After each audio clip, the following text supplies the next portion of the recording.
Hey, we're live. How is everyone doing today? Not too bad. How about yourselves? Can't complain. Doing all right. It's a beautiful day. I'm tired as hell.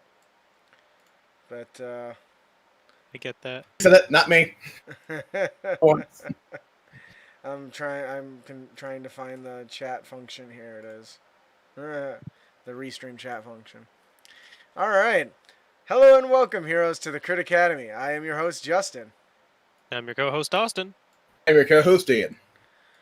This podcast was created to provide you, our heroes, with new and reusable material for both players and DMs. We hope to inspire you with Our creative content that you can bring with you on your next adventure. first show may not be suitable for young children. Neither is our D&D games. That might actually have to change soon for me, so we'll see. Where's the fun in that? I know, right? I am really excited for today's show. If I sound a little groggy, it's because I'm on some Benadryl that's making me woozy. So I'm going to try to be as happy and perky as my normal self, but if I see a little down, that's why. I'm really excited for our episode today. We are covering the Elminster's Candlekeep companion in our main topic. If you're following us on our game, we just left Candlekeep recently in the Descent of Avernus. If you've done Descent into Avernus, you've been to Candlekeep, but there it's mostly a thing in passing, but it's definitely a core set piece that I'm moving forward after going through this. I'm going to include in more of my games because it's quite phenomenal. I'm really excited about our Let's Talk About Blank segment. And specifically, it's about Avatar, and I love Avatar, so who doesn't want to talk about that shit? It's going to be a popular game Ow. they're going to put on Netflix, apparently, so... Yep. Me and my friends had a lengthy conversation about Avatar: The Last Airbender yesterday night. Ooh, So, well, when we get to that part, why don't you bring that in and so let's talk about that a little bit. I love yeah. Avatar. If you're joining us for the first time and haven't listened to us before, welcome. If you enjoy the show and you'd like to support us, please head on over to critacademy.com. Check out our Patreon page. Pick up maybe some of our best-selling DMs Guild supplements. Subscribe to our newsletter. Every week we give away new loot. Or every week we give away loot to new winners that we draw from that subscription list. So definitely sign up there. Yeah, really just like and subscribe. Follow us on social media, on Facebook, Twitter, YouTube, Twitch, at Crit We're Academy. everywhere. Yeah, we're following the be everywhere mantra, I guess. Yeah. That being said, Crit Nation, thank you for joining us today here at Crit Academy Studios, where everything's made up and your roles don't matter. Yep, that's right. Your roles are like a Candlekeep without any books. Yeah. That's not good. You probably No. want books in Candlekeep. That's Yeah. kind of the point I of mean, Candlekeep. it is a library after all, right? It's our entire thing. Alternatively, I guess you could be creative with it and say, "Oh, Candlekeep has been robbed by like some fifth-tier dimensional being, and all the books are gone. You got to retrieve them." Maybe it was Oh. dragged into another dimension like El Terrell was into Avernus. Could be cool. There you go. There's a plot hook for you. That's Free. how we roll. Were you gonna say something, Ian? Okay.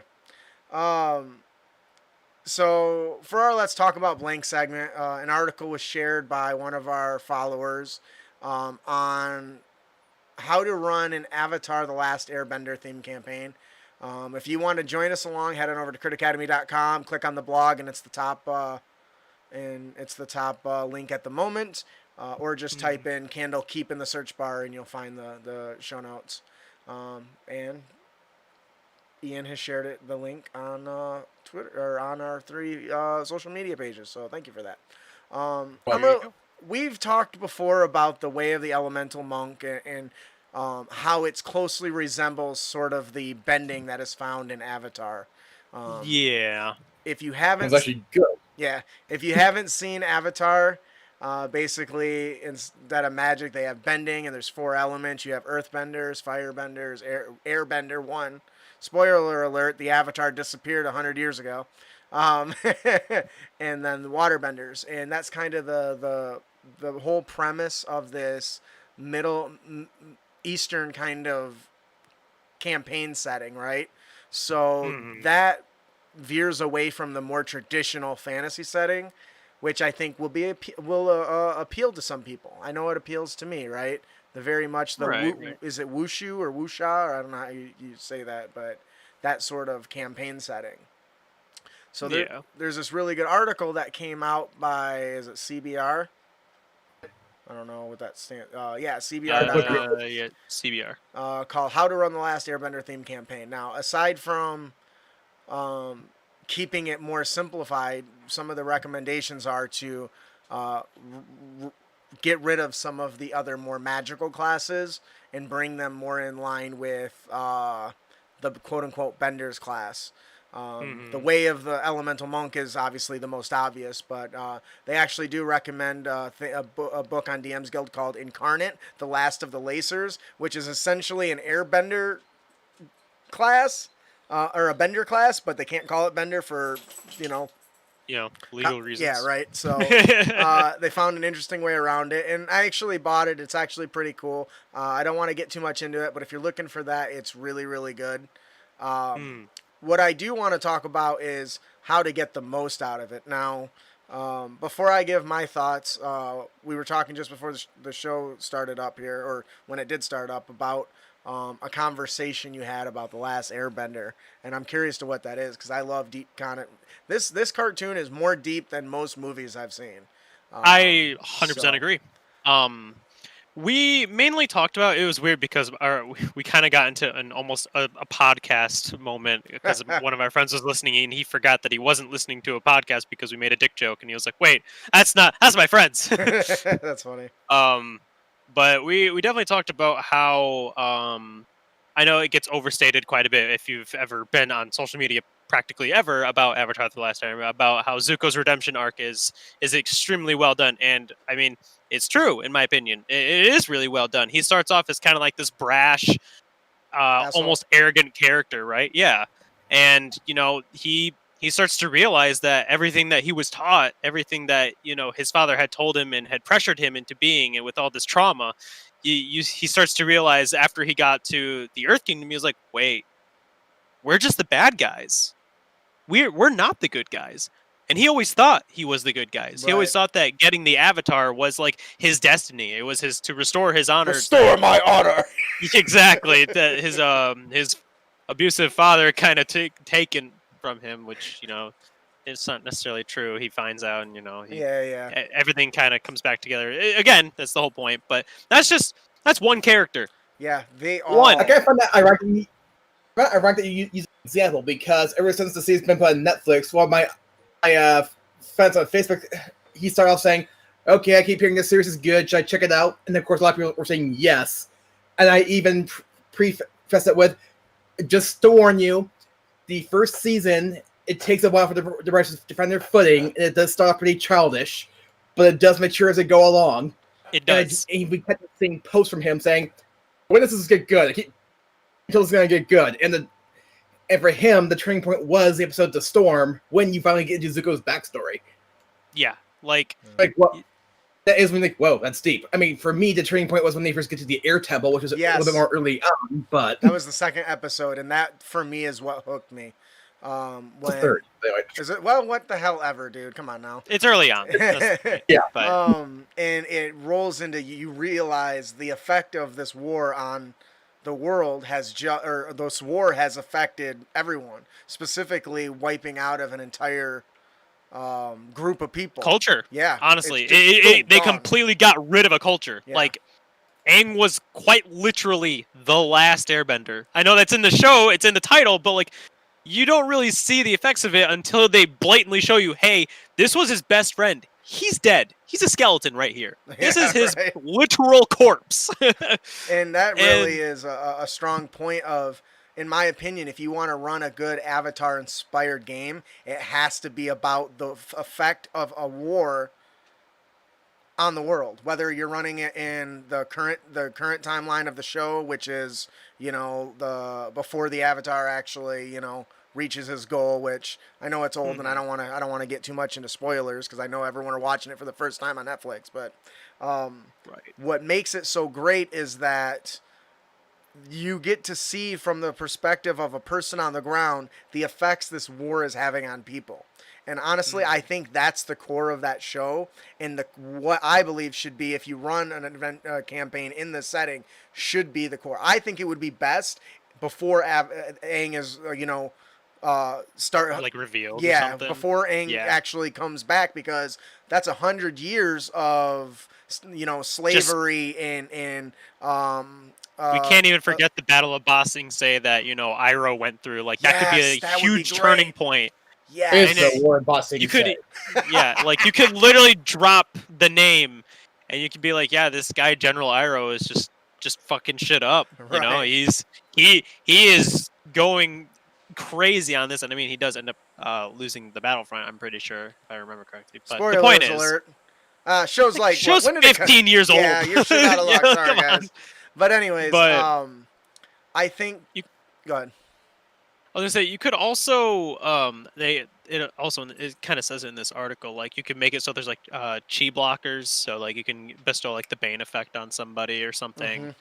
as they do Lately. something like that. I Could be like really that. fun. I like that a lot. Um, Because chi blocking is something that is explored very little in the show, and there is only really realistically there's like one character that kind of really is prominent about it, and that's Tylee. oh, She's she's cool as awesome, hell. by the way. Yeah. She's fucking awesome. Oh, Yeah. Straight up 1v1 Azula. Come on. I love it. Crazy. But yeah, you can do a lot of fun stuff with this. And you Uh, can make it there's also another theme you can really throw around in Avatar The Last Airbender setting as well, where it's pretty common where like waterbenders are seen as like these like almost like good guys for the most part, right? Except for the guy who was really sexist. yeah. There was He that, was- but Yeah, but he did. To be fair, he developed too. So and he did develop, yeah, But that which is great. That's what makes the show so great, though, is the development of the characters, and that's why I think it can correlate to D&D so well. Is because D&D is all about the characters and the character Mhm. development. So, I think if you really want to get that theme across, though, you need to focus on tools and gadgets and things that are like from the series. We know the Airbender have the gliders, for instance. Sokka has his boomerang. Making stuff like that like prominent features of your campaign. You could almost argue that the bag of holding is a prominent item that shows up in a lot of campaigns, making it like a common reference. If you're running an Avatar-themed Mhm. world, having gizmos and gadgets like that are tied to certain cultures also brings up the constant reference of the theme that campaign you're running. If every healer you run into is a waterbender or comes from a waterbending, city, but maybe not bender, but they still learned how to heal people. If you Mhm. if you want to, dwarves are known in D&D as like massive sculpture or massive building builders, right? Maybe in this it's the Earth Kingdom and all the earthbenders that can move and shape the stone. That's what they do all the time, is they make Mhm. maybe they're the best carpenters on the planet because they just bam stamp the ground and pops a building. Right. And so We also can't forget the animals that are yes, inside of Avatar: The Last Airbender, yes, like the flying bisons. yep. That though they're very key to pretty much the show actually. Like Which you can't forget the Syracuse Moose Lion. yes. yeah. So that actually is a great point. One of the things that makes Avatar's world so unique is they usually, all their animals are usually combinations of two things. So, for Mhm. instance, the example they give in here, When I he came think, across a bear, everyone was confused. Like, what? What is this? It's a bear. What the heck is a bear? yeah, because it was just a generic animal, right? In this example, they talk about the buzzard wasp, which is basically combining a vulture with a giant wasp, so you get this weird creature thing. You have the turtle ducks, that are swimming in the pond, right? Could also make the what is it, the lion turtles? Yep, the lion turtles. There's 4 of them. So be careful. You got to use Yeah. them sparingly because they're basically deities. Right. Not Spoiler sure alert. if people knew that, but they're basically deities, so be careful using them And if you want to keep within the world. I own the complete box sets for both series, so Yeah. And Yeah. I think that works really well for the DM too. If you're going through your your monster manual, you know, what? Alicia has a very important question. How do we get an appa? Um, Apparently, she wants an appa. animal handling. Animal Good handling luck. check, honey. So you could I hope you got a lot of wisdom. you can number all the beasts in the monster manual and roll a die and just combine two of them together and come up with some weird ass shit. I know in one of the scenes I was just recently watching, they had the stupid turtle rooster things. They basically look like a rooster or a pig rooster. It looks like a rooster, but it's got like the head of a pig. It's just the weirdest thing. But yeah. a lot of that is kind of how the whole world is. You know, everything's like two of something. And it works really well. Owlbear is a good example, right? The owlbear in D&D Yes. is basically two animals, a bear and an owl. So it fits well within the We realm. also can't forget that even death isn't necessarily super permanent because there is the spirit world as well. That is a huge component to literally the entire series. It is. They're always talking about their spirituality and how it affects pretty much everything. It affects their bending. It affects the literal health of the things around them. It's crazy. Like it's always this like undercurrent. It's very similar to like magic, I guess, in a lot of ways, because it's just like this undercurrent thing that everything has, anything that's alive anyway. Right. And like it always like cultivates, and like people can eventually like Uncle Iroh, like that's how he mastered like other techniques as well. Like that, and he took notes from like waterbenders. That's how he was able to redirect lightning, because he took an idea. He was like, this is very waterbendery, but like it could work. It's funny you mention that because I watched a video in one of the final fights that Zuko does. You can see the forms of all the different elements in his firebending. And he uses techniques from all forms. Though he's only bending fire, but the techniques and the way he utilizes them is like something like he does this one move to stop and block. That's definitely something all the Earthbenders use when fighting one of the main characters. And it just is mind blowing because he essentially at that point has mastered the forms of the other elements and blends them together. But that's right here. I want to get back to the spirit realm. I think that you touched on a good point there because. You can easily have a constant back and forth between the spirit realm and the normal realm, and you can just use the rules for etherealness or Plane shifting. Yeah, plane shifting into the ether or whatever it's called to kind of The spirit realm. The spirit realm plays a much larger role in the second series in particular, and I want to. Yes. And I do want to point out that we spent 15 minutes on this topic already, and we haven't even talked about the article that much. Oh, yeah. Well, you know, the article talks about this stuff. We're just going on our own rampages or rants. Yeah, but is there anything in this article you think that we should talk about specifically there, Ian? Because I'm at the bottom and touch the last thing. Man, I do think it gives some good guidelines to start with, but there's definitely a few things you have to adapt. Like, I could easily see an argument too, like keep the spellcasters, but you only convert all the spells into one element. Ooh, I like that. Good. That's cool. That could be really good because then, excuse me, it does that kind of helps solve the theme, right, or the issue with the the limited theme. The other thing that I think is really cool, and this will be the last point on topic, is considering we kind of touched on it, the time period can totally change how the game is perceived. You know, we know when the series starts, the Airbenders are gone, but if you take place before that happened, all those cities become key, or all those temples now can become key to the story. Leading up to that moment, I think would be great if you were the players and had to help defend the against the Fire Nation while they had the comet. Good luck, dude. Yeah, wiping out the Airbenders. I mean, or you said that after the last Airbender, or even during Legends of Korra. Actually, I could see an argument if you do Legends of Korra, you might be pulling a little bit more from Eberron. So yeah, you could do way more. That could be cool too. More magic heavy, with like technology and stuff. So, anyways, that'd be super fun. Actually, we did spend more time on that than I wanted, but I really like this topic. If you haven't seen Avatar, what the fuck? Yeah, you gotta get on top of it, man. It's good shit. it's good stuff. That'll do it for our Let's Talk About Blank segment. Check out this article by CBR on how to run an Avatar Last Airbender theme campaign. Yeah.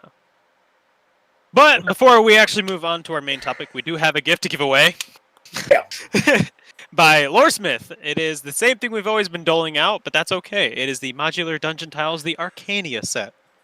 And if you don't know what modular dungeon tiles are, the modular dungeon tiles are an easy way to create your own beautiful digital maps. Specifically, the Arcania set lets you make these dark, shadowy dungeon maps rich with the fumes of arcane secrets. Such as, maybe you'll find a really nice glider in your air temple. Alternatively, you might just find Fire Lord Ozai and you might want to take the other route. Oh, man. Carpageddon says, let's fight some tanks while protecting some hippies. Yeah. Who is our winner today?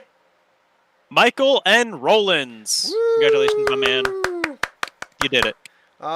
If you did, congratulations, Michael. If you enjoy the product, please let Loresmith know. Check out his other products, all that jazz. He's got some good shit.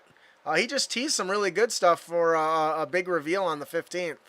So I'll have to keep an eye out for that. If you didn't win, have no fear. Head on over to critacademy.com/Loresmith and get some free loot anyway. Because that's how we roll. Yeah. Yes.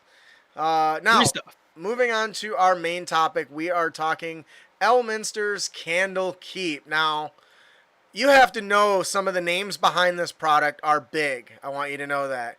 You got lead designers Justice Armin, Anthony Joyce, MT Black, Jeremy Foreman, and Ed Greenwood. Yeah, Who is Ed Greenwood? Guy who made the Forgotten Realms in the first place. That's big. That makes this official canon, right? I was gonna say, is this canon then? It has to be, because the largest. This book contains the most thorough. Well, actually, the only official, as far as I can understand, it's the most comprehensive map of the Candlekeep that's been released. And if his name's on it, anything that he's tied to is considered canon, to my understanding. So that's huge. So Wouldn't doubt it. Close enough. I just Yeah, I was gonna say, if it's not, it's real probably close. I'll tell you what. So, what is Elminster's Candlekeep Companion? It is a book that aims to be the definitive guide to Candlekeep in D&D 5th edition. That's fantastic. Players and dungeon masters basically can use this book to create characters and adventures relating to Candlekeep and the knowledge that it contains. Now, that's big already. Yeah, that's already a lot, but there's more in here. Yeah, and so actually, hang on a second here. You guys actually visited Candlekeep and didn't really get to. We didn't really have a chance to stay and actually do a whole lot because we're kind of trying Well, we did spend save the 10 days world. did some research. Some of us more successful than others. Yes.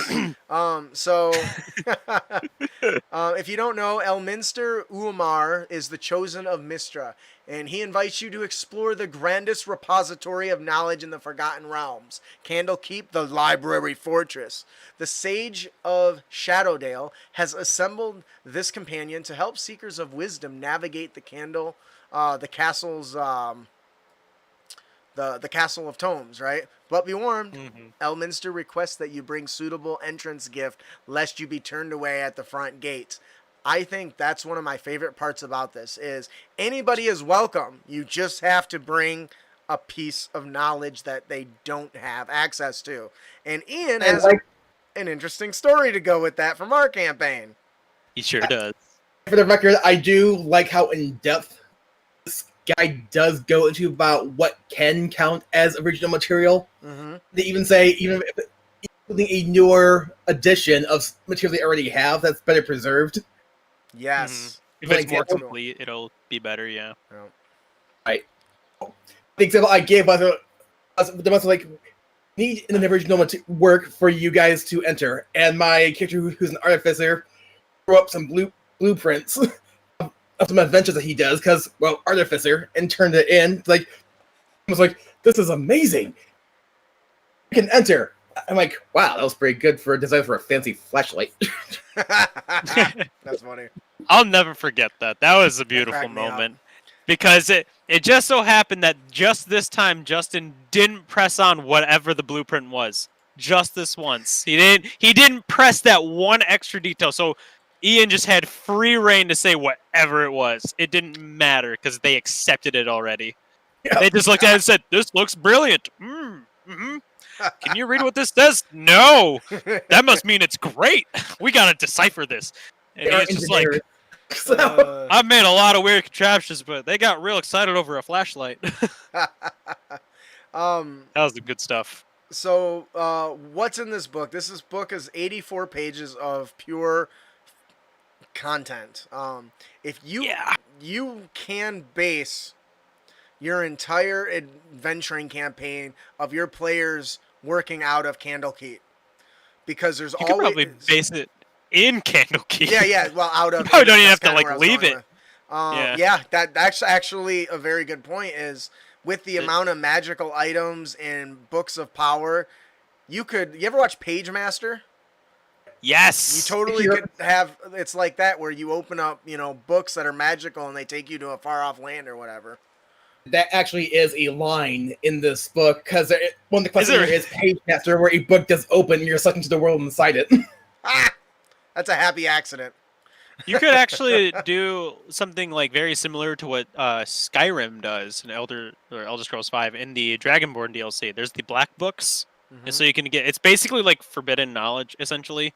But basically, you open it up and you get transported into like this like pocket dimension essentially. That's cool. And at the end of it, if you somehow survive the trials and puzzles or whatever is in there, which by the way, there's some weird like eldritch horror shit in there with like a bunch of tentacles doing one of these.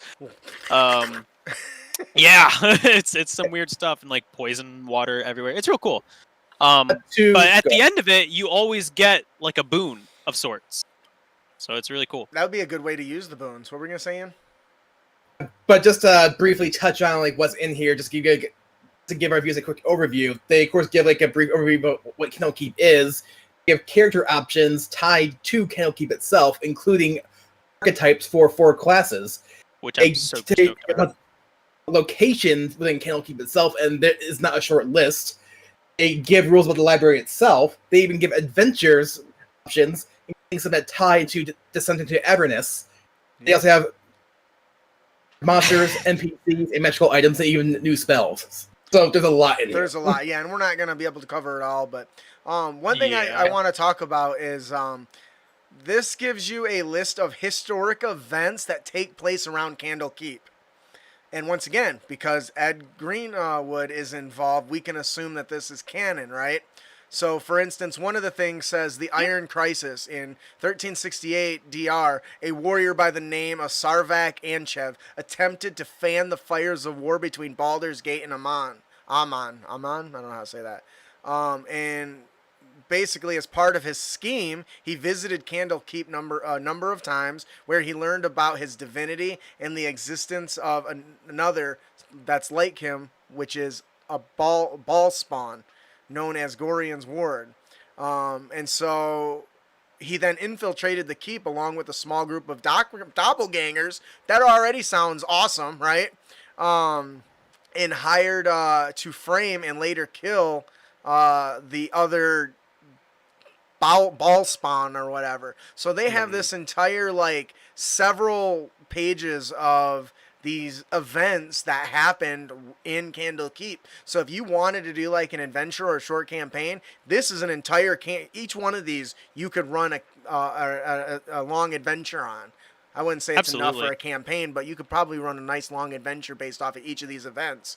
And the reason I think that that's really cool is because if that's tied to the actual story, you can always reference back to that when your players and their new characters come back to Candlekeep. How cool would it be, you guys, to run an adventure, maybe 4 or 5 sessions long, where you help address the confrontation, or what did I call it? It was the Iron Crisis. You were there for when this happened, and your characters were there to figure out what happened to this guy. And later on, in another campaign, your characters show up to Candlekeep and pick up a book called The Iron Crisis. Would that not be just a cool flashback with maybe your names in it or something? I think it would be awesome. That would be some wild stuff. Yeah. That'd be cool as hell, though. Uh, Man. Because Ian, then you're like influencing history. yes, and I think that that is really cool. It gives you enough detail to run it, and then you still can affect the outcomes and play around with it as the DM and the players, which is really just sweet. Yeah. Ian mentioned the classes. They're all really cool, but I really want to talk about the College of Destiny. One of my favorite classes is the Portent Wizard. Well, in the College of Destiny, you use inspiration dice the same way as the wizard uses Portent, except it's only a bardic inspiration die, right? So, but you give it to another creature, they roll it, and they can save it. They don't have to use it right then, which is pretty cool.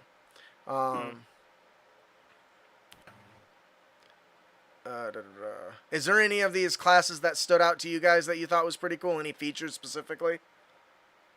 The thing I liked about the wizard class type here, which is the academic lore, is you're able to change the elements of some spells depending on which features you take. That's cool. Pretty In cool. fact, one of their base abilities is, oh, are you using a spell as this element? Make it poison if you want to instead. That's cool. That's really, really cool. I like that.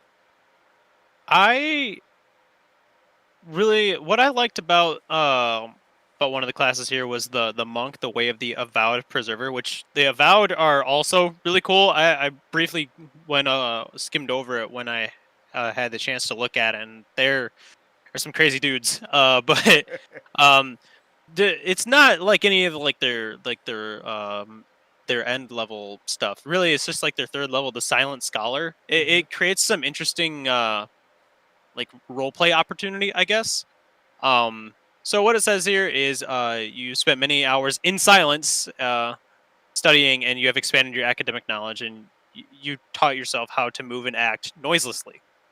So you gain one extra language. You gain the wisdom perception checks made to or against you have disadvantage. So it's not quite like you have stealth, but like they can't hear you as well. That's So it's pretty very interesting. That's different. Yeah.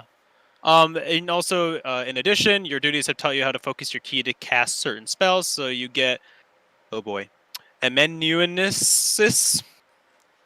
That one. Control flames, and then the mending cantrips, and then you can spend 2 key points to cast like comprehend languages, which I think is super cool. Detect thoughts, silence, or zone of truth, and then your wisdom modifiers, your spellcasting. That's pretty cool. Ability. They're all like it's really like what I like about it is the fact that it still ties into the whole like you're kind of like this scholar. Yeah, and you get access to like certain things that obviously most monks wouldn't have. Like I don't know of any monk who can just kind of look at something like I mended this book together. The one thing that's really cool about this is all of the themes are based on knowledge and lore and stuff. So if you have a group that really likes to uncover the world's story, this is a great addition to your game. And even if you don't use the classes in it, all the information that comes out of this regarding the library fortress is such a great way to feed your players lore. Imagine this for a moment. Your players are hunched in a city outside a village outside of Candlekeep, or they're inside Candlekeep, and there's this big monsters attacking this village somewhere. You got to go. You guys go up against it, and it's immune to your weapons. The only person that can hurt it's your wizard, but that's not really helping as this thing is so big, it's knocking over houses, killing innocent people. Well, you have to go back to the library fortress to do some research. And now you can do like a small skill challenge to learn that information, which I think I had you guys doing, didn't I? Yep. I ran a skill challenge so that you guys could uncover weaknesses, what to expect when you went to Nine Hells and Avernus and all that stuff. Which my character was ironically built for that type of skill challenge in the first place, especially with the talents I acquired. Charles says, I use the Lich voiced by Justin to help with the cool lore stuff. Yeah, he had me do some pre-recorded voices in a very raspy voice. It was fun. The whole entire... Go ahead. I think after my skill challenge, he basically like, okay, when you encounter any type of demon, I'll give you information about it every time we encounter it. So Yes. Yeah, because that was just something that you had rolled so high. I was like, well, I want to be able to feed you some good stuff. So for though you'll constantly have to remind me because I'll forget. So one of the things that's cool, we talked about the lore master. If you're a seeker of knowledge, they've actually got a table here that you can roll on that basically gives you kind of some detail into what they, the reasons for they've come to Candlekeep. So this might say, for instance, this one says, I've been denied my birthright and my name has been sullied. Somewhere in the Great Library lies undeniable proof of my lineage. That's awesome. That'd be cool. That is a great backstory hook. That is a great adventure hook. That is just awesome in general. And there's a bunch of those. Mm-hmm. Now, the one thing that I think makes Candlekeep so cool is the monks that are there. Some of them are trained in magic, but not really trained. But they basically become the caretakers of this massive keep, and when needed, fighters, it seems. So this is pretty cool. They also give a list of entrance gifts, right? So you roll on this list, and it says a rare edition of a new version of or an existing one, I think we talked about earlier. Another one says a child's book whose rhyme is secret and coded clue to the true name of a plan or evil, because names have power. That's cool. That is just so damn cool. Whoa. That's crazy. The one that jumped out to me was a book of family recipes from a distant land. Ooh. You heard of some of these ingredients, but the dishes sound delicious. That's cool. See, and that's if the players do approach Candlekeep and don't have a gift, you can have them go seek out one of these things. Maybe they're right. Go ahead. The right one. Another good one too was a small book of local genealogies from the humble village from whence you came. Oh, that's cool. Yeah. So there's a lot. Once again, there's a lot of detail in the library that goes into the history, and the story behind this. Just amazing. Like, this is essentially a tiny city, which is really cool. Pretty much. It's constantly always got people coming and going, seeking knowledge. The monks live there. I mean,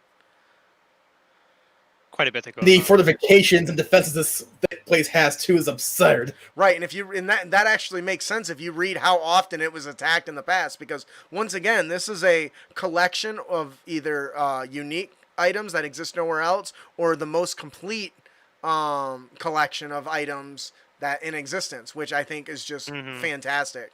Like what Charles said, a bard writes up a list of rumors he's heard while playing at taverns. Ooh, that's interesting. I like Could that. be fun. That could work. Could be fun. What Candlekeep really reminds me of, and this kind of goes back to Avatar: The Last Airbender, is that when they were in the desert and they were in that tower that had that gigantic library, and it sounds like some of the history kind of coincides with whatever's going on in here. Is when like the Fire Nation attacked and they burned down a lot of the information. Yes.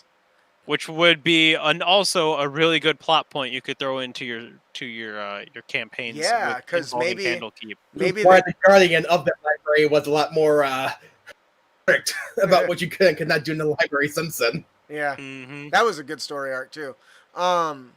What's really cool about this is you're right. You know, the fact that, in that one they burned all maybe a big villain's about to unleash his plan, but in order for it to make sure he doesn't be brought down, he needs to destroy a single book in that library that has the one thing that can beat him. It might be his name, because names have power. It might be he's a lich and his phylactery is there for some reason. Somebody stumbled across it and gave it to the monks as an entrance fee, that would be and so funny. He has to break into this thing and burn it to the ground, so that he can't be, so he's not held prisoner, I guess. Right.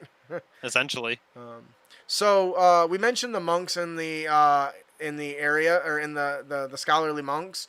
If you wanted to become one of these, which are called avowed, there's actually a kind of guide here to the process and the different levels that the players can become. So once again, it's similar to like the factions, I think, and the ratings they get. So they can earn, titles and notoriety, or not notoriety, renown. Renown, yeah. So, Be a better word. Carpageddon says Lich's Phylactery is a book.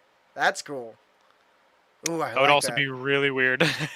Well, isn't it But I a guess- phylactery just something that can contain something, right? Maybe you hollow out the book like they used to do with keys, right? And then you open it and it's got one of those like that little diary locks or whatever, and it just glows with like a light beaming from the sides, which I think would be really cool. Oh, the Lich's Phylactery is a book in the library in Candlekeep. Yes. Yeet. Yes. Isn't that what we said? Think so. Ish. Ian, your mic is cutting out early, so I don't know if you're just not close enough to your mic to keep it on.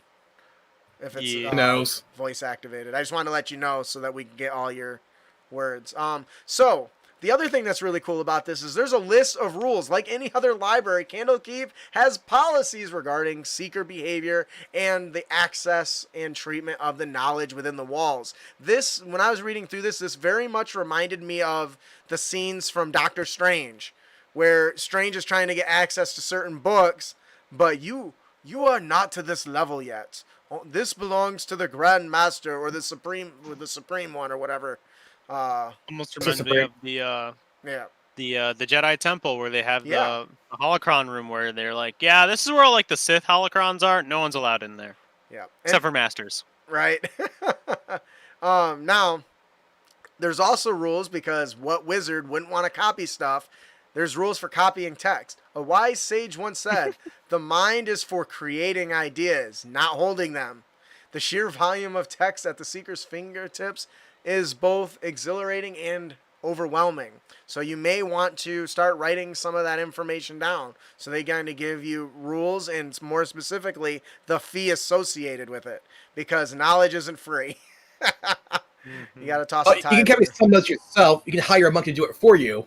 Yes. They do go into some depth about how you can't copy down the from these rooms because it's too dangerous. Yeah, they're too dangerous to be kept alive. Burn it down. And actually, that includes some other stuff with like training manuals and all those things the players might want to spend their downtime doing. There's a whole section for that, which I thought was pretty cool. Now we've talked in the Holy crap. You can literally get trained in a language, and it takes like if you spend 48 hours over a period of 6 days or fewer studying the manual's contents, practicing its guidelines, you gain proficiency in the language or total proficiency after which the manual was written. Yep. And bless you. It only and it gives you a training cost of 250 gold. So, which is really cool because now there's a ruling for learning all that new stuff, right? Yeah. So we've talked in the past. Oh, go ahead. I was gonna say, which makes sense. You're at a giant library, right? We've talked in the past about warding of areas. What's to stop a mage from just teleporting in and stealing what he wanted. There are warding, and there's warding around Candlekeep, and it's not just simply a magical dome placed over the fortress. This mythal is what they call it. Created a fine-tuned by. That sounds weird when I'm reading it. This mythal, created and fine-tuned by generations of experienced mages, permeates every single tower, passageway, and room throughout the fortress. So it's not just a big bubble around it of protection. It's in hallways. It's everywhere, which means when players become thief-like, there's probably going to be some sort of ward in it. In fact, I think they get one. They've got them broken down by defensive ward, preservation wards, glyph wards, traps, and all that stuff. So there's a whole list of this stuff. Now, what good would this big old book be if it didn't contain some sort of chart of books that are in it for the DM, right? Well, you can easily including Volo's Guide. Go ahead. Including Volo's Guide to Monsters. Yes. Yeah, I saw that in there. And so there's a collection of these different books that you can use for quest hooks, adventure hooks, backstories, anything you want. You mentioned the Volo's Guide is in there. They also got this other one called The Roots of Modern Society. But it's just like a paragraph about it that says, This pocket-sized emerald guide has a dirt-covered root as its bookmark. It's an introduction to practical botany, including wild and cultivated plants of Faerun and their uses in agriculture, medicine, economy, and the arts. So, as a DM, you may set up a quest around this item that, hey, this one guy in the village is looking for this item, go find it. Well, you found a copy in the library, but they're not going to let you take it. Maybe the a monk is asking you to bring it to them. We'd like to add this to our collection. Can I just say, I love that popular DMs Guild stuff is in here because I just seen the Malady Codex, which is awesome and hot. So kudos to the team for that one. I love that. Now, is there anything I missed about that you guys want to talk about? No, not really. I think you covered that one really good. Because I'm only halfway through the book, so Right. what they added to it is adventures, right? Candlekeep, Of course. yeah, Candlekeep is a massive source of adventure hooks and plots, and I like that. It could be great for like the more social, trying to steal something out of Candlekeep. I think would be an awesome quest hook. Yeah. You have to get this book for whatever reason, and maybe you're working for the Lich and don't know it, and his book's inside, and you're the first sneak in to try to get it. Jeez. So there are adventures posted in here, including one by MT Black, who is a DM's Guild adept, and the guy writes amazing content, which ties directly into Descent into Avernus. So, Ooh, Lich tries to infiltrate Candlekeep by making his phylactery into the book, which is on the shelf, and then he kills himself. So that he then spawns inside Candlekeep. Ooh, that's cool. I like that. Really good one, man.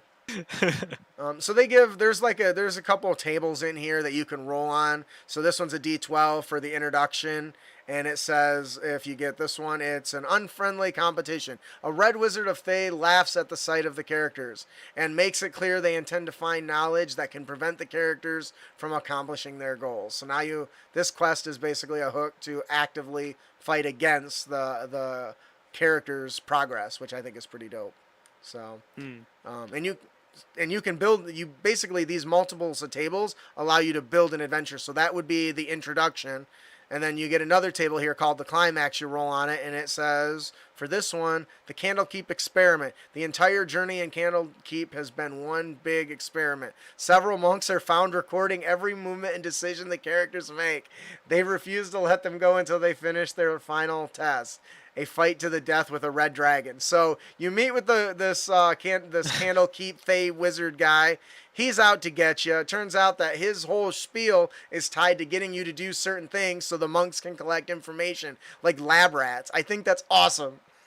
And it's funny because you can just because it's on a table, they mix and match. Mm-hmm. So like you can do this multiple times and you'll probably never have the same adventure. Which is sweet.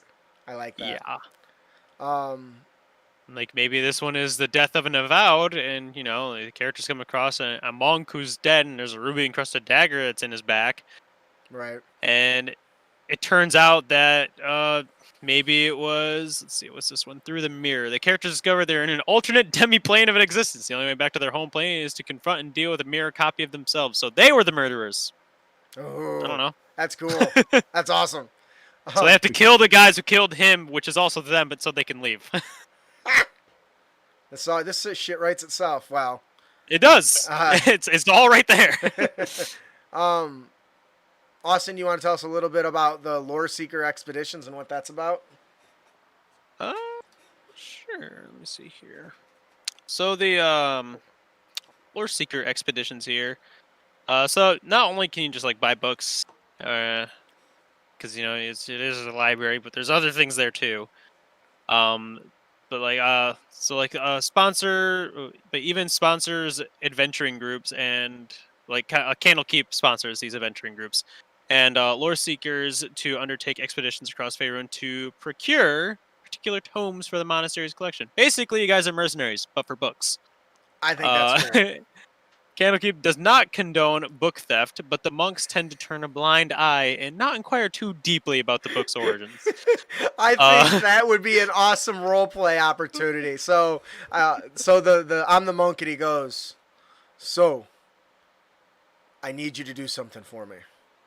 There's an item of there's a book of great importance that we need to add to our collection. It is the Book of Mistra. I know that is at Billy's house. Do you think you can acquire it for me? I'm like the rogue. I'm like, yeah. All right. I heard he isn't willing to sell, so you'll probably have to find other means. I don't want to know what those means are. Just get it. Nothing to worry about. I'll Just get it. happy to- Just don't inquire about it later. Yeah, and that's kind of what it implies, right? Is that, hey, we don't like condone thievery, but... Oh, look what you found. Fantastic. It's like the wizard asking the rogue, I need a skull. He's like, yeah? Yeah. I gotta do it so I can use this spell. So you're not gonna ask any questions, right? It's like, what? No, I guess. Oh, man. Which one do you want? The other thing that's cool... That one. The other thing that's cool is they got like collections of prophecies and stuff that are unfulfilled that you can totally utilize in your story. Like this fire and steel one. The steel shall cut deep while the fire burns bright. In the end, the tower shall fall. That can mean a lot of shit. Yeah. And having the players chase it around would be hilarious. A godless army shall descend upon the land and bring forth strife. The child shall reign victor, then die in green flames. What the fuck does that mean? I don't know, but it sounds cool. We can do something with it. But what's cool about those is you don't have to know what you're going to do with them right away. And as the players adventure and do stuff, you can start to fill it in. Or, better yet, let them start to make connections that aren't there for you and do all the heavy lifting. Honestly, like, you could say, like, a godless army could be, like, a bandit group. Ooh. And they're just causing havoc. And the child could be, like, the son of the bandit group. But they die in green flames, and the green flames is just in a field after the battle, and then that's when the bandit chief is like, with the wind blowing, so it looks like, oh, dude, see, I love it. That's so awesome. Way to work. So I was like, green flames? What the fuck are green flames, man? I mean, you can say it's magic, and like, yeah, there's green fire, woo, but like, that's too on the nose. Right? We got to think different. This army could be an army of golems. Could be an army of golems. I love it. I love prophecies. They're so great. They can be interpreted so many ways, which is great. Or like the child is like maybe the child of a god, or maybe the child of like, I don't know. There's so much you could just pull from. Right. And like you said, your players will probably think of the craziest shit before you even think of it. So you're like, this is the prophecy, and they're like, oh man, we gotta go to the afterlife, and we gotta. It's like, yeah, you guys. Yeah, that's the one. Go with that one. You guys, you guys are totally right. That's what we. God, you guys are so smart. All right, now, it's worth There's noting. a lot more of these than I thought there was. This chapter, this book also contains new magic items and spells that could be found within the books of Candlekeep. This is something that's really cool to me because, you can easily use this as a way to slowly introduce additional sources of like spells to your players. For instance, for a long time, I let my players have access to the player's handbook, but none of the other like content that was constantly coming out. I think at the time it was just the elemental evil. So what I did is when they would find books or scrolls, I would pull spells randomly that I rolled on a table out of the elemental evil supplement. So they were getting spells they had never seen, something I didn't have to write because it made it more balanced, because who the hell knows if I can balance it. And so Candlekeep would be a great option for playing with those new little, things you want to experiment with, right? Yeah, I'm sure they probably have some area that's like relatively contained too, where they perform experiments anyway. Ooh, so that's cool. you could even Like, say they like, yeah, we got this like this rod of power, but there's something really wrong with it. It's very, let's say, uncontrollable. Yeah, or unstable. Here, it's all yours. They have a bunker Just be careful. like Xavier had for who's the Cyclops' dad that had the energy power from his I don't body but remember. was melting everything in the movie. You know what I'm talking about? I don't I can't remember remember. his name. I know Ian knows. You mean his brother Havoc? Havoc, that's the one. It's his brother? I know in the comics it's his brother, but I thought in the movie it was like not his brother, I guess. I They don't know. did something weird They with didn't it. really say in the. But movie. anyways, he couldn't control his power in order to. He couldn't practice because it basically chopped shit up and blew it up. So they took him to an underground nuclear bunker for his experiment. You go in there, it's nice and pristine. When he comes out, there's like scorch marks and big Just chunks. char Yeah, everywhere. it was bad. So I would think it would be cool to have a room like that. And It's there's like that's space pirate. So Carmageddon says, give the players a prophecy and have them create the campaign. That is an interesting. I would like to experiment with that. That would be cool.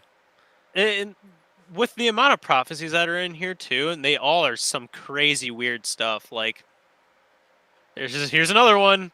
Right here. A great one dies, reborn a god, unbeknownst to themselves, except in their greatest hour of need. Ooh. Who's the great one? So there's lots of spells in here, and they've done some really cool stuff with some of these like spells. I don't want to get too much into the spells, but I wanted to talk about one of the new smites that they added called the Foretold Smite.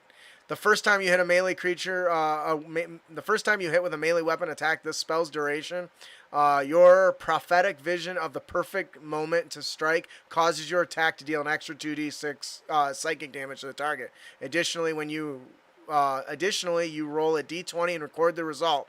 And the next time you regain any hit points, when you spend a hit die in this manner, instead imbuing that I've transitioned into the wrong page there. Yeah, it went to the wrong one. Right. So it says, additionally, you roll a d20 and record the result. The next time an attack roll is made against the target before the end of the next turn, the attacker you can choose to replace the number rolled with the one on the d20 that was recorded. Then it ends. That's cool. It's another one tied to stuff. like fate manipulation, which I thought was really dope. Yeah. So, is there any? It's worth noting too that some of the spells in here, you'd say, and for artificers, which is amazing how new that class is, relatively speaking. So. Right. Yeah. So there's lots of good ones, and some of these are really just misdirected mark. That's cool. You basically you can conceal arcane attack, manipulating your foe into believing the attack came from an ally, and focusing on them obsessively. Basically, don't hurt me. Go get him. It reminds me of a misdirection shot on the Hunter in WoW, where you could totally shoot a boss and then watch it go kill somebody who's pissing you off. Anyways, there's too many of these to go through, but there's another one called Prophesied Strike that I thought was pretty cool. You're starting to see kind of a theme with a bunch of these. Read Object. I mean, there's a whole lot here. We are actually going to cover one in on our tips and tricks, and of course, monsters, friends and foes. There's a myriad of creatures that exist within the Castle of Tomes or within Candlekeep that have been brought to life by authors and artists from all around Faerun and even beyond that. Though most of the friends and foes are bound between pages of books in the Great Library, Candlekeep is home to more than just the Avowed, which is really cool. And they give you stat blocks and all that stuff for it. I love these glowing globes, right? Isn't that like a magic item that you can use, that you can carry around, a glowing orb or something? I think so. Of course, Tomb Guardians and all that stuff you would expect. Bookworm, I thought that was a great one. Bookworms, wriggling little pests found in libraries and storerooms across Faerun, which I think is hilarious. There's also the big epic monster they have in here as well, because you can't forget that. Which is that the worm one? Yeah, the Miriam, the Sentinel worm. Yeah. Yep. which is dope. basically a giant dragon that defends Candlekeep. Ghost of a dragon. Ghost of a dragon, yeah, at that. It's not even That's like cool. because the real one died or something, right? Yeah, something like Yeah. that. There's a good story that comes with it. So, I love the artwork. Isn't that art dope? Oh yeah, it's reminds me of like Blue Eyes White Dragon, except this one has red eyes. So it's Red Eyes White Dragon. Ha! I see what you did there. All right, and there's a list of NPCs and stuff that you can, as the players explore the keep, you can introduce. You have a generic one for Seeker, a Renowned Scholar. Yeah. I like that there's a Bard of Destiny build. That's fantastic. And there's NPCs and stuff you can build off and use in your campaigns. Yeah. Overall, this is one of my favorite things we've covered, and honestly, I think this based on the amount of people that are involved in this and the fact that Ed's involved, I feel like this is going to allude to something, but we'll see. Mm-hmm. So, or maybe it's just a tag on to like Descent into Avernus. So, I mean, maybe it did say there's some content for Descent into Avernus in this as well. So pretty cool stuff. Overall, what do you guys think? Fantastic. There's a lot to work with Good in stuff. there. You can do so much with this material. Yeah. Honestly, I know it's supposed to be like a supplement, but honestly, you could do tons of stuff with just this alone. Yes. Like honestly, like that you don't need anything else with it. Yeah. It very much so is self-preserving. It has magic items, it has spells, it has classes, it has monsters, it has regular NPCs, it has story hooks, it has prophecies, it has quite literally everything you need. Yeah. Carmageddon made a good point. He says, because we were talking about prophecies, Harry Potter's whole life and story is based off the fact that Voldemort thinking he was the chosen one. Yeah. Voldemort believing he was the chosen one made him the chosen one. I guess. You make it happen, Captain. Yeah. All right, I think that'll do it for our main topic today, the Elminster's Candlekeep Companion. If you're looking to expand your game or you want to set your campaign home base in a unique place, this would be really cool. I'm also sure you could do this, translate a lot of this stuff into like other setting campaigns as well too, like Eberron and stuff. Yeah. You could probably translate a good ton of this stuff over. Yep. Which I know we're all kind of fans of doing, so. All right, that'll do it for our main topic. Ian, would you like to tell everyone about our reward, our giveaway? Ian's not quite here Ian? right Ian? now. You're not saying me just to be right back because I was having a coughing fit. Ian? That's okay. I understand. Ian? He doesn't, but I Ian? do. Ha! Ian, would you like to tell everyone about our winner today? Or about our prize giveaway today? And our current giveaway from Jeff Stevens, Scourge of the Nightingale. Part 1. That's different. Of love. Yeah. Tell me more. A mass menace terrifies their region, raiding villages to fund their devious plans.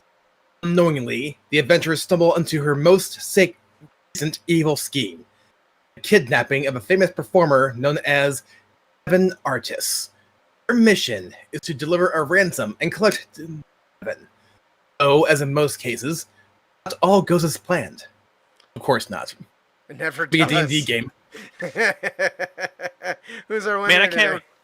Sorry. Winner today is Shem at Unraveled Archives. Woo! Yeah! Congratulations, Shem. Austin, what were you gonna say? I was gonna say, when I can't recall ever, literally ever, an adventure ever going as planned. Not once. Yep, I agree with that. I can't. I had a plan once, then I gave up because it didn't come. It didn't play out. Didn't pan out. If you didn't win, no worries. Head on over to critacademy.com/Jeff Stevens and pick up Villains in Layers 3 and Encounters on the Savage Seas 3 for free. I'm really interested in Scourge of the Nightingale. It sounds really fun. Yeah, all of Jeff's products are just fantastic. He really has a week. He really, huh? We play tested one the other week. Oh yeah, that was so much fun. It was fun. Yeah. that'll do it for our. Moving on to our unearthed tips and tricks, where we bring you new and creative content for you to bring with you on your next adventure. Ian, would you like to tell us about our character concept from our buddy, our patron pal, Ben? Character concept is Bigfoot. Bigfoot. It's all stemmed from the fact our patron Ben W asked us, so how can we make this work? Well, I'll tell you. You can get your inner Squatch on and be a stalker of the forest and strike fear into your enemies. All you have to do to play your own Bigfoot is to pick up the Furbolg race, reskin it a little bit, which not only is tall and hairy, but it can also make itself invisible once per rest, which is probably why he's never photographed. Not to mention the actual ability to cast an alter self. Just walking with everybody else. That's funny.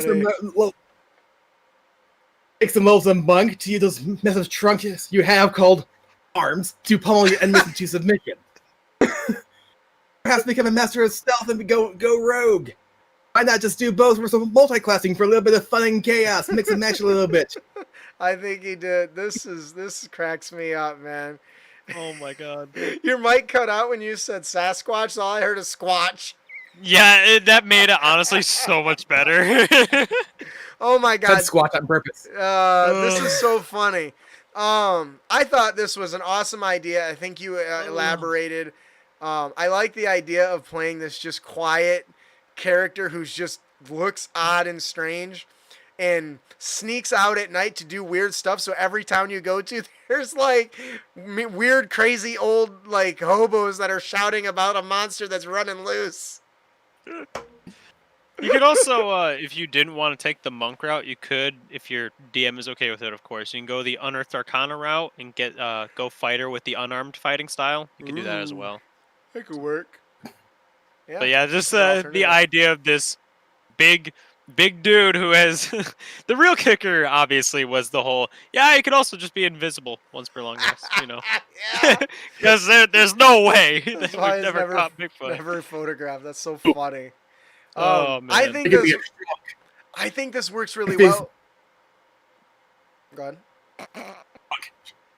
Face monk, he also multi-classed in the barbarian.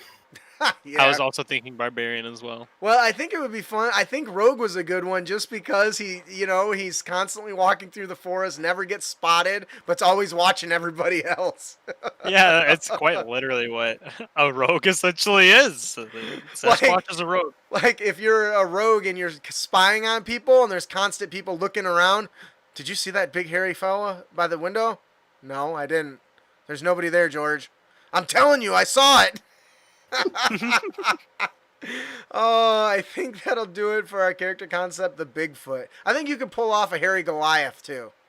Do a hairy Goliath because then he's big giant for Bigfoot.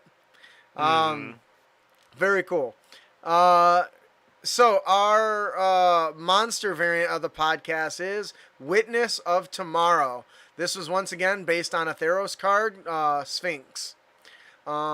As the future slips its way into the present, it ceases to be my concern. These creatures often are seen gazing off into the distances, watching something only they can see. Oftentimes itself, as it has yet to pass. Did I just read that weird? Time itself as it has yet to pass. Watching time itself. Got it. Okay, I got it. They can see often. I can't get through that. Thank you for fixing it. That's what it needs, but it's not there. They can see often time itself as it has yet to pass. Many adventurers mistake this at a glance that these creatures are aloof to their surroundings, but could not be more wrong. After all, these creatures often know how the battle ends before it begins. Would you charge into a fight you knew you would lose? I like that last line there. Pretty good. Oh, damn it, Carmageddon says he could not solve the Sphinx riddle. Damn it. All right, so for the original stat block, we're going to start with the Wyvern stat block. You're going to remove the bite, the stinger, and its dark vision. And we're going to give it some new features. We're going to give it inscrutable, which basically makes it immune to any effects that would sense its emotion or read its thoughts or any of that sort of divination stuff, as well as imposing, disadvantage on anybody on doing insight checks. That'd be so dope. It gains a new ability called Foresight. When the Sphinx rolls a 1 on an attack roll, ability check, or a saving throw, it can re-roll the die and must use the new roll. Additionally, the Sphinx has advantage on wisdom perception checks. Another new feature is the Portent ability. Glimpses in the future press constantly against the Sphinx's awareness, allowing it to predict and alter fate. Basically, you're giving it the Portent ability that the wizard has, 2d20s. You roll them in advance before the combat starts, and you save them as the DM. No more will the DM suffer through bullshit wizards. Now you get to throw it back at them. Yeah. How pissed off would a player be if you said, nope, this is your roll. It's a 1. I don't give a damn. Oh, that would suck. Now, a unique feature is its roar that recharges on a 6. Each creature within 500 feet must succeed a wisdom saving throw or be deafened and frightened. A frightened creature is paralyzed and can repeat the saving throw, ending it on itself at the end of each of its turns. So not only can this guy alter your rolls, he can alter his own rolls when he rolls crappy, and he can paralyze enemies. What do you guys think? Dangerous. It's pretty good, but it seems fun. I mean, it would be the idea of the fight itself would be fun too, because this thing obviously can see into the future, and you're like, well, let's prove him wrong. I don't know. Let's beat his ass. Charles says, thoughts on both using Portent at the same time, a wizard and the Sphinx. I would say that whoever did it last would actually get the effect. So the first wizard or Portent, they foresee the future, and then another one makes an alteration and sees it clearer, or something like that. I would still expend both of them and just apply the last one used. Its roar ability is pretty cool. I like the fact that it has a chance to paralyze players and anyone within 500 feet. That's pretty cool. Could you imagine a pissed off Sphinx landing in a city and then using that, and then everyone that's walking around just stops mid-stride? This is a pretty cool one. I like smart characters. You can really play this with, they got high level intelligence, great wisdom. You can really create a really great role play opportunity when you use Sphinxes. So, for sure. All right. That'll do it for our monster variant, the Witness of Tomorrows. Austin, would you like to tell us about our encounter? Sure. Our encounter today is the Lore Seeker Expeditions. Candlekeep not only buys books, which we have said before, but it even sponsors adventuring groups and lore seekers to undertake expeditions across Faerun to procure particular tomes for the monastery's collection. Candlekeep does not condone book theft, but, sometimes they're a little okay with it. Sometimes they just turn the blind eye. If they can't see it and they can't hear it, you're probably in the clear. Recover and return the Book of Vile Darkness to Candlekeep. Strange news is spreading throughout Waterdeep. Rumors run rampant, claiming that the Xanathar Guild either has or knows where this book is. Ooh. So not only are you at Candlekeep, but now you get to go all the way to Waterdeep, which is probably a fair distance, and then you gotta find a book there without getting killed by a bunch of thugs, and then get all the way back. Including Xanathar, because it's probably part of his collection, right? Yeah. I think this is cool because it can lead to interrogation encounters, because your goal isn't to seek out and kill somebody. So bribery, deception, extortion, all those things come into play in an adventure like this, an encounter like this, which I think is really cool. Could do some real, it's not heavily combat based, I would imagine. I would agree. Or at least you could portray it that way. You could, I guess, too. Players always find a way to make everything about combat. Oh, yeah.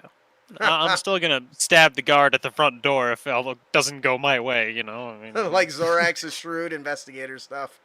yeah, I was like, well, yeah, well, if it didn't work, I'm just gonna impale him. It's fine. What do you think, Ian?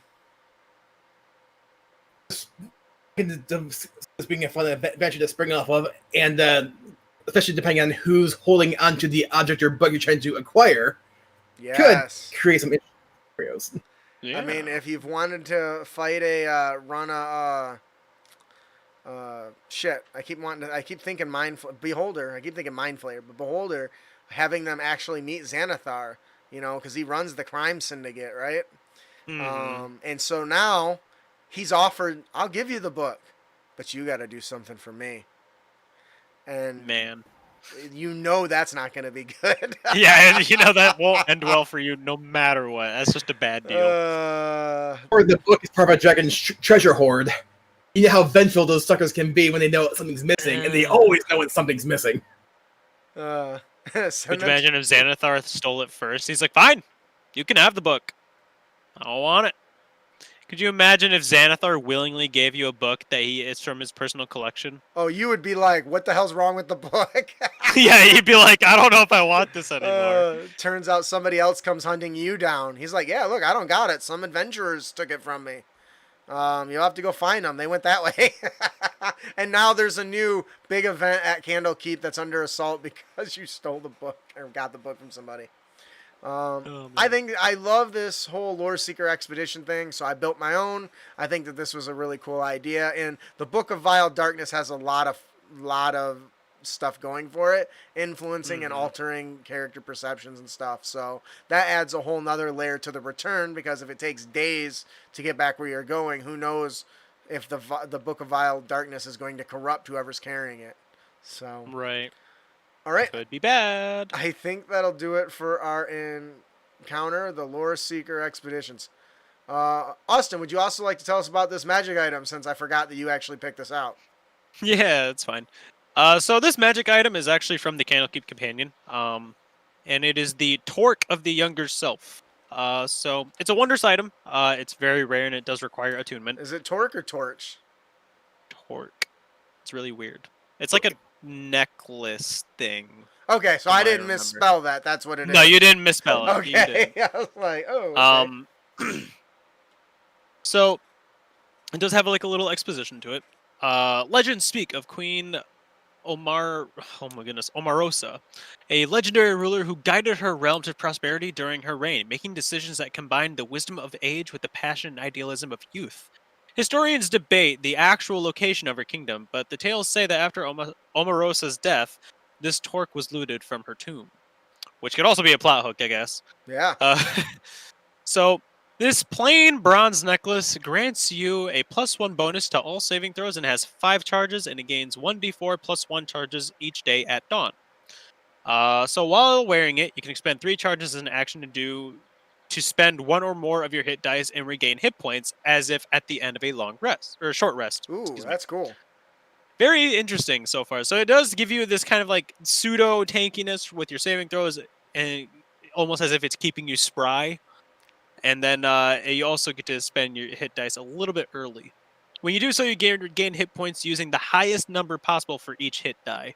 You can expend 1 or more charges as an action to cast one of the following spells, targeting yourself only, which is Lesser Restoration, Remove Curse, or Greater Restoration in 1, 2, and 3. But while those are cool, this is kind of like the part where you get to really kind of shine with the item, and that's kind of where the story of the item kind of comes in. That's kind of why I chose this one. You can expend 3 charges to perform a 1-minute ritual to communicate with the spirit of yourself from an earlier time of your choice. The spirit has no substance, but you can see and hear it, and it can see and hear you. In all other respects, it is the person you were at the time you chose, and it approaches you with that perspective.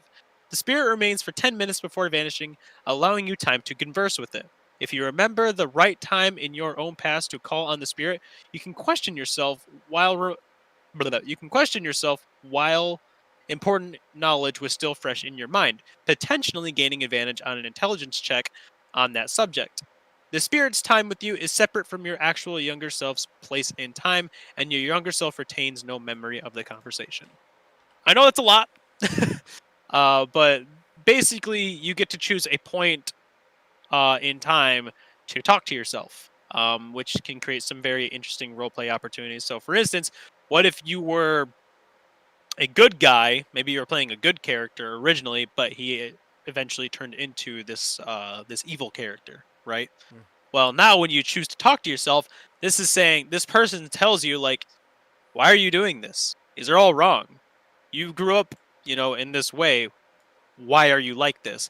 And now you're having this internal monologue against yourself, which probably is the definition of insanity. I haven't figured that out yet, but it could create some weird things, and there's a lot of opportunity you can do with this item, or you can give it to someone else. Like maybe this old guy here doesn't quite recall, but maybe you give him this torque, and now suddenly he knows what this information was. Or your character was a wizard who contained so much knowledge that he considered it dangerous, so he inflicted amnesia on himself. That would be interesting too. That is cool. That is very genius. If he wants that knowledge, he can talk to that younger self who still has that knowledge at any time with this item. That reminds me of, did you watch, was it Men in Black 2 where Kay had flashed himself? And he hit, or was that number 3? I can't remember. I think it was number 2. I think it was 2. Where he had flashed himself, and so he couldn't remember certain stuff, so he had to work back to figure out all the clues he left himself. Maybe you're the same way. Maybe you maybe as a child there was some terrible scene or something, event that you saw that you just wanted to forget, and you found somebody to modify memory or alter your perception. Are you motherfucking drinking right out of a 2-liter? Yeah. Yeah. Oh my gosh. We don't have rules here. And so in order to uncover this secret that you've locked away, you seek out this item to talk to yourself, or seek out this item for somebody else. Maybe somebody else had important information, but because he didn't want to risk being taken from him or manipulated in any way, they modified their own memory, or maybe they just forgot because they got old. I think this could be a lot of fun. I also think it would be really cool, as you said earlier, to constantly remind a character where they came from. So I do think it's dope. Definitely, and even without that particular thing itself, you still get access to 3 different spells. You still get a +1 bonus to all your saving throws, and you can spend hit dice. That restoration for the hit dice is just amazing. So yeah, so there's already more than enough reason to use this and not have to use the role playing thing.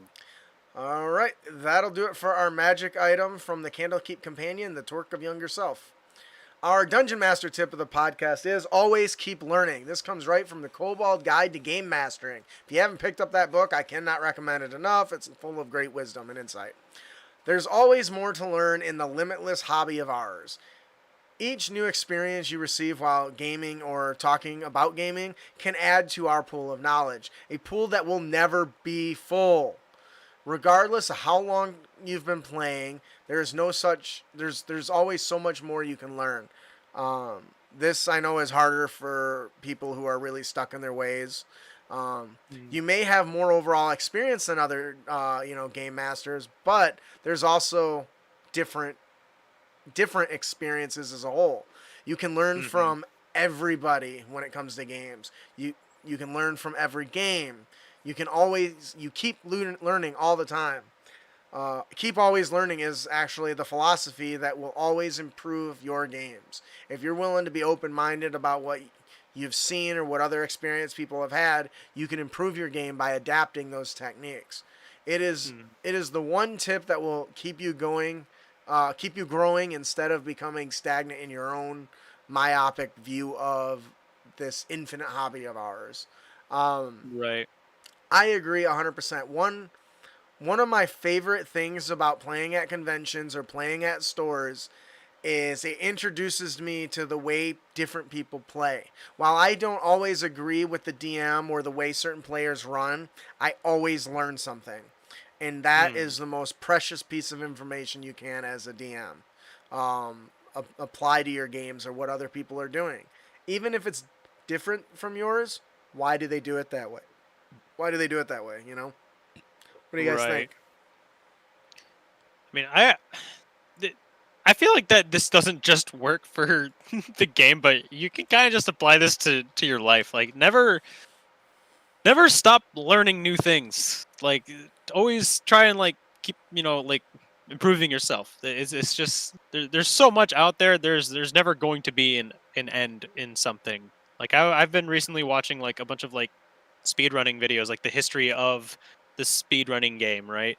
And the amount of things that that you can learn from this is like, there really is so much potential in what humans can do. It's crazy. Yeah. So like, I totally agree with this, that you just always keep learning. And the fact is, I've definitely played with a lot of people over the years, and a lot of people definitely have their own way of going about things. Some like, hey, that's pretty good. Some like, why? Okay, that works for you, but that didn't work for me. But just keep in mind, though, that not everyone games the same way as you do. And if somebody does play differently, it's huge. Let it bug you.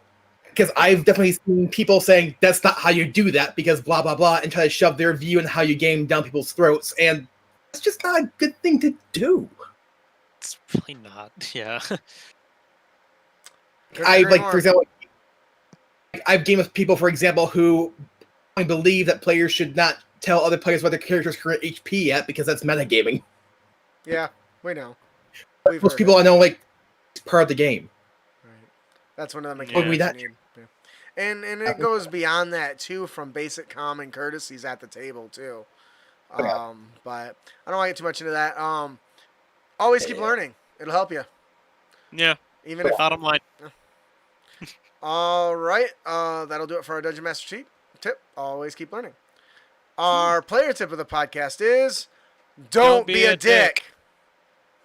That works. It actually lined up really good the last time. Wow. It was sent back to me, and it was pretty close. Didn't bother trying to never work online, so yeah, that's fine. Maybe you should just splice it and just keep using that for now. Just cut it out and place it in there. Yeah, just. Ian, would you like to tell us about our player tip? Player tip today is role-playing is other people. The process of building a character involves making a character vivid in your own imagination. But the difference between a character sheet and a character isn't really established until the character comes to life in the minds of everyone at the table. The greatest moments of role-playing are group efforts. Come up with characterization hooks that your friends can latch onto, and build on the characterization hooks the other players throw out. Yep. Yeah. I think that happens. A good example of that happening is Brandon's stupid, his gun mage and his stupid crystal singing gun that when he sheaths it, it goes, oh, you know? Yeah. Or when he pulls it out, it goes, oh. That was me just poking fun at mispronouncing Elvish as Elvis. Yeah, but that's how it started, right? And we were able to latch onto that as a group, and that became like a core thing of his character. And the same thing with your damn flying with your artificer. That's kind of a core thing that I have to constantly remind myself. He can fucking fly. He can fucking fly. He can fucking fly. Or like the I got some prize for you too. The what this really reminded me of is how like me and Matt's characters always seem to we're not necessarily at odds, but like there's always moments where there's friction. Not necessarily like, like, oh, like it's gonna hurt the game at the table. Like, no, it's like good role play, I guess is my way of I'm gonna say this. I guess there's no real way beyond it, but it's like my character is inherently evil. He doesn't care too much about other people. He will constantly, like, if someone's getting hurt, doesn't matter. Whereas his character is like, no, we should probably help them. And obviously now we're at like a disconnect. Now, obviously, because it's in the group's interest if they want to do it, like I'll roll along with it because they are my allies, and that's how an evil character should play. They are your allies. Help your allies. When it's convenient. Just because well, yeah, but like it should be convenient. They are people who help you. Right. Actually, this makes me think of one of my favorite all-time role-playing moments where I was playing once the game Hong Kong Action Theater. And one of the roles the players could play as is the by-the-book rookie cop, which is what I was doing. One of the players was the I don't give a crap, I bend the rules cop. Mhm. And at the beginning of the adventure, we were given a list of items we could have, and I wrote down a couple of them. There was one moment where combat kind of started because we got jumped by some Chinese mobsters. My by-the-book rookie cop of the blue slowly pulls a hand grenade, throws it, explodes, and kills all of the mobsters. And keep in mind, I'm the by-the-book guy. So the vet looked at me like, where of all did you, of all people, get a hand grenade? I just replied back, I did the paperwork. I did the paperwork. Oh, that's beautiful. Oh, that's funny. Oh. Silver Wolf on Twitch says Raven's grappling hook was something quite literally for us to hook onto.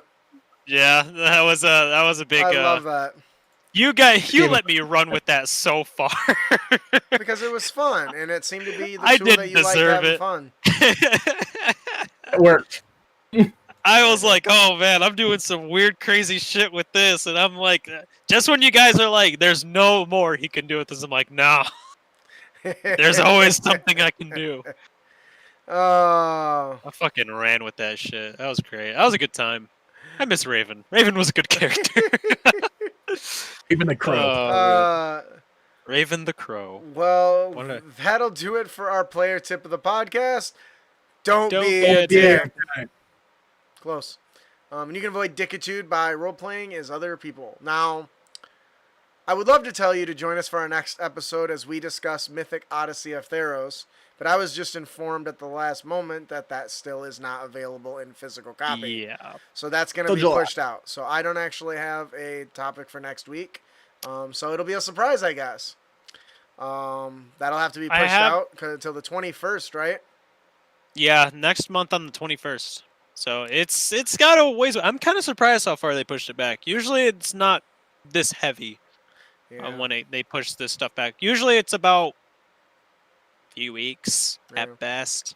Or at worst, I mean. It is out on D&D Beyond. Is it really? Charles has a good point. Let's do that.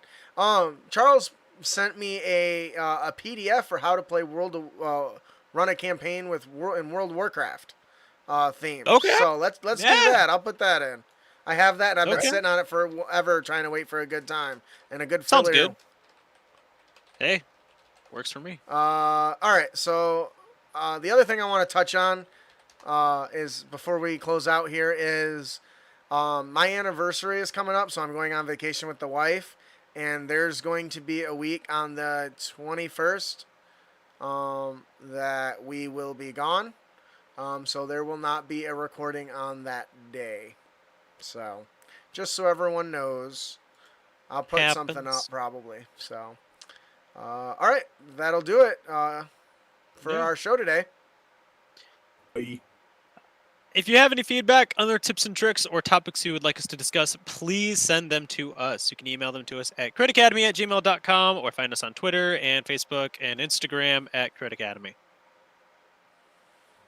Hope you enjoyed your experience here at Crit Academy.